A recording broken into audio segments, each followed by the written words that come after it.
আজকে করে দেখাবো সাবুদানা আর সুজির পায়েস। প্রথমে একটি ছোট্ট ফ্রাই প্যানে নিয়ে নিব আধা চামচের মতো সুজি।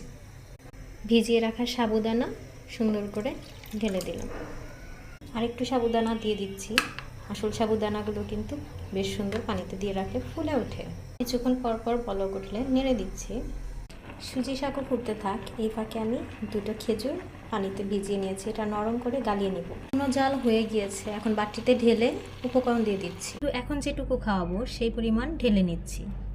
সাথে অ্যাড করব সেরেলাক 1 চামচের মতন আমি দিয়ে দিলাম। গুঁড়া দুধ দিয়ে দিব 2 চামচ। ভিজে রাখা খেজুরটা পিউরি করে নিয়েছি, এই খেজুরটা দিয়ে দিচ্ছি। সব কিছু দেওয়ার পর এখন ভালোভাবে নেড়ে প্রয়োজনীয় পানি দিয়ে নেড়ে চেড়ে নিচ্ছি। হয়ে গেল বেবি ফুড। 6 মাস থেকে 12 মাস পর্যন্ত এভাবে আপনারা